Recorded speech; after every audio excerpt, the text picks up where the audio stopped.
Falar com Deus, Tempo Comum, 17ª semana, segunda-feira, dia 27/7/2026.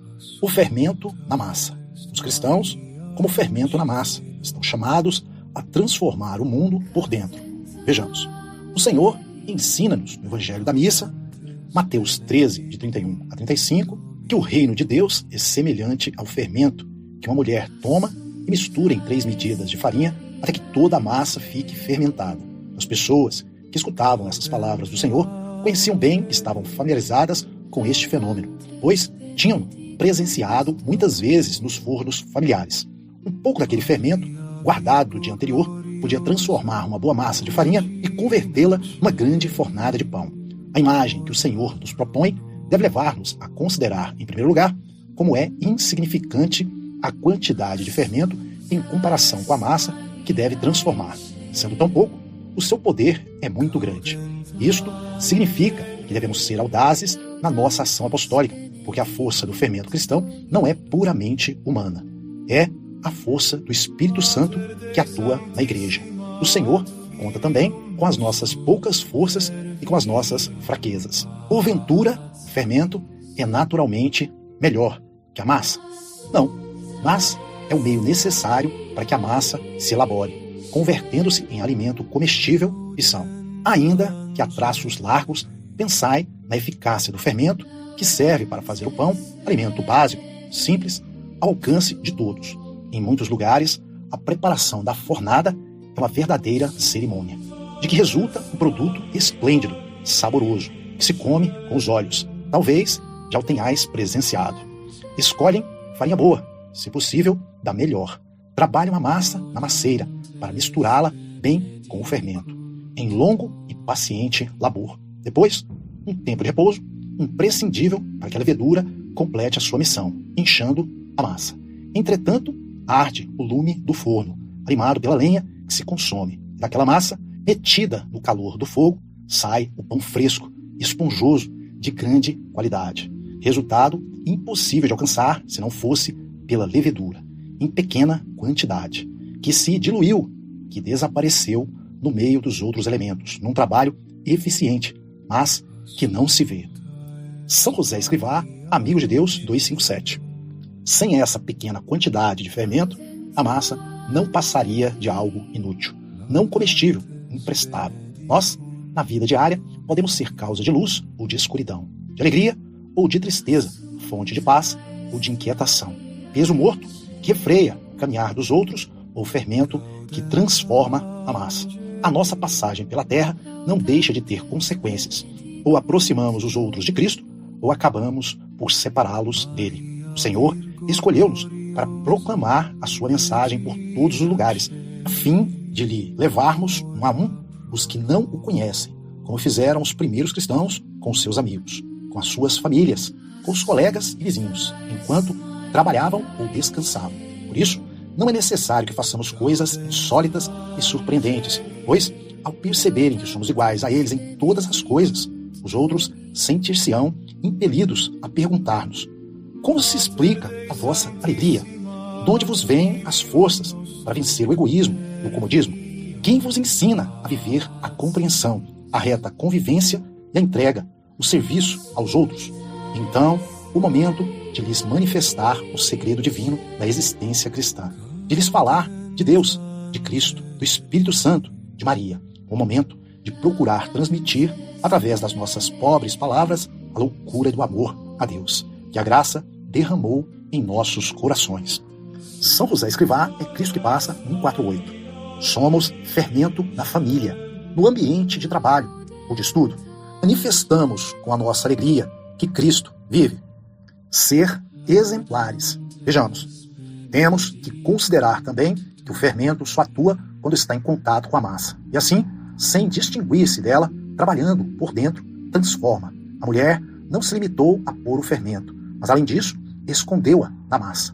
No mesmo modo, tendes fazer vós, quando estáis misturados, identificados com as pessoas, como o fermento que está escondido, mas não desaparece. Antes, vai transformando, pouco a pouco, toda a massa até fazê-la adquirir a sua própria qualidade. São João Crisóstomo, homilia sobre São Mateus 46:2.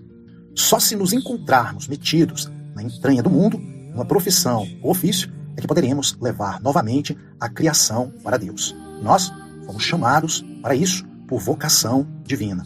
Os primeiros cristãos, que foram verdadeiros fermentos no mundo, que se decompunha, conseguiram em pouco tempo que a fé penetrasse nas famílias, no Senado, na milícia e até no Palácio Imperial. Somos de ontem e enchemos o mundo e tudo o que é vosso. Casas, cidades, ilhas, municípios, assembleias e até os vossos acampamentos, as tribos e as decúrias, os palácios, o Senado, o Foro.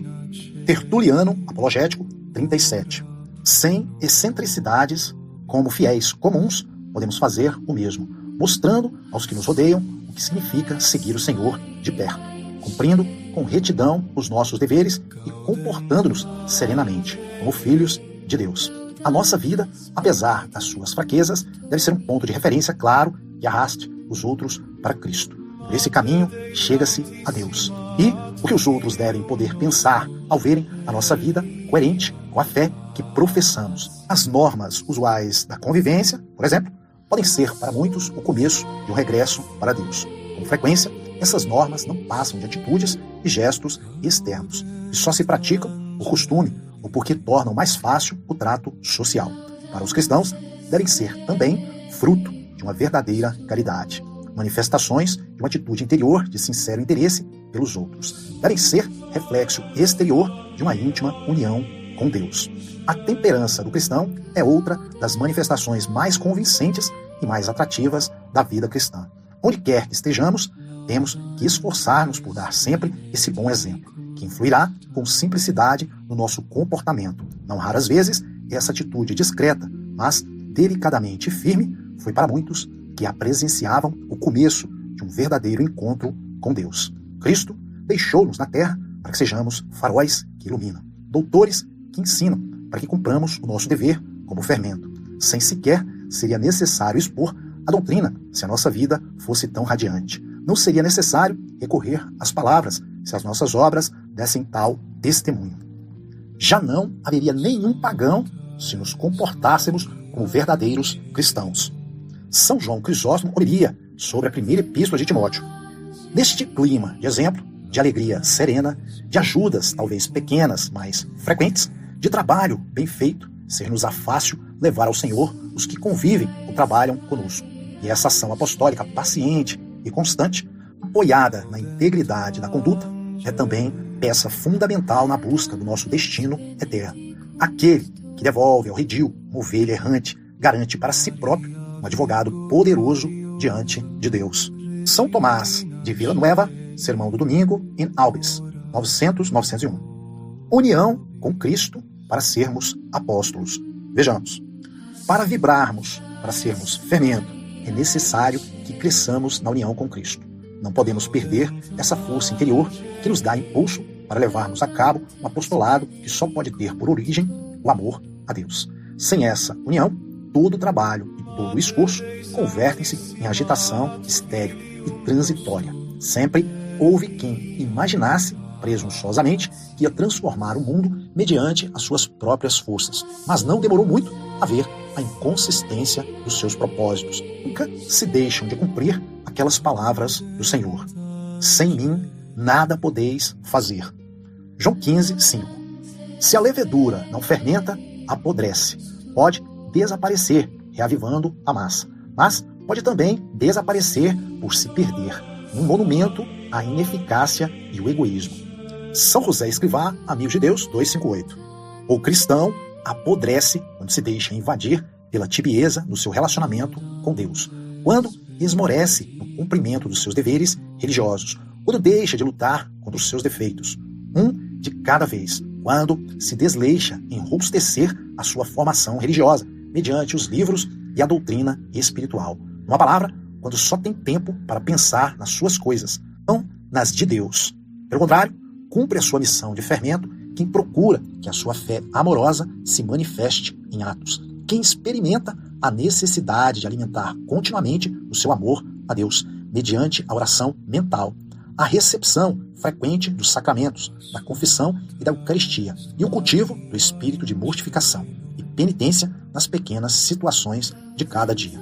É preciso que sejas homem de Deus, homem de vida interior, homem de oração e de sacrifício. O teu apostolado deve ser uma superabundância da tua vida, para dentro.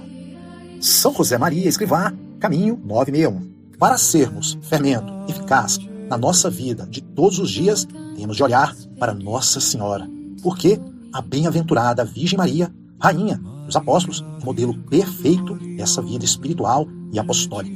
Enquanto levou na terra uma vida igual à de todos, cheia de cuidados familiares e de trabalhos, estava intimamente associada ao seu filho, cooperando de modo absolutamente singular na obra da salvação. Ave Maria, cheia de graça, o Senhor é convosco. Bendita sois vós entre as mulheres, e bendito é o fruto do vosso ventre, Jesus. Santa Maria, Mãe de Deus, rogai por nós, pecadores, agora e na hora de nossa morte. Amém.